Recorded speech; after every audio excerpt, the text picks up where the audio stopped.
It's one of the most influential books in human history. It explores the big questions of why we exist. It's inspired many people to do amazing things. And confused many others. And you've probably got one sitting around somewhere. So, what is the Bible actually? Well, the Bible is a small library of books that all emerged out of the history of the people of ancient Israel. And in one sense, they were just like any other ancient civilization.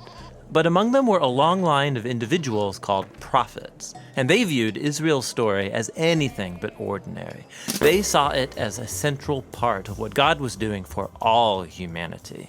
And these prophets were literary geniuses. Really? Yeah, they expertly crafted the Hebrew language to write epic narratives, very sophisticated poetry. They were masters of metaphor and storytelling, and they leveraged all of this to explore life's most complicated questions about death and life and the human struggle.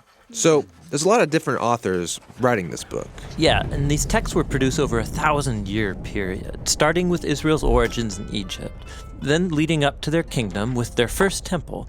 But eventually, they were conquered by the Babylonians, who took them away into exile.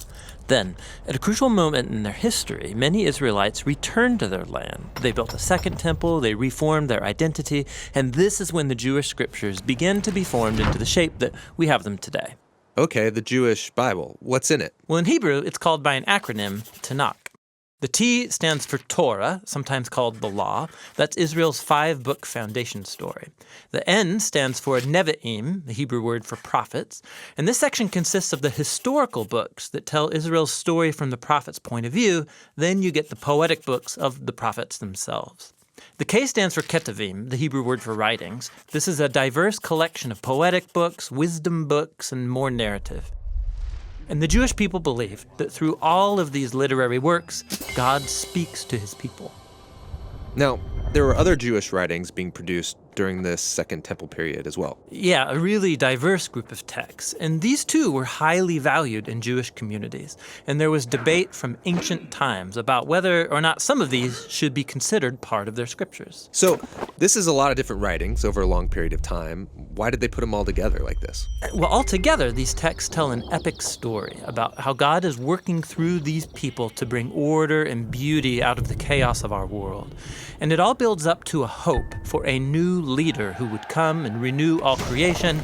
And then the Tanakh concludes, and this leader never comes. So it's an expertly crafted work, but it's missing an ending? That's exactly right. Now, a few centuries later, a Jewish prophet comes onto the scene named Jesus of Nazareth.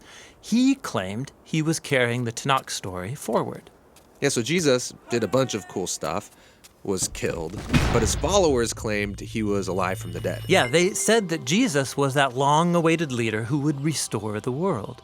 And so his earliest followers, called apostles, they composed new literary works about the story of Jesus. They called these Good News, or the Gospel.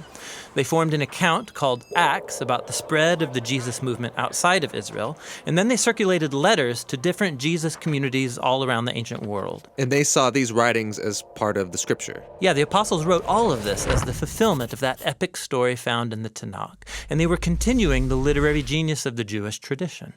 They also believed that God was speaking to his people through these texts alongside the scriptures of Israel. So that's the Old and New Testament.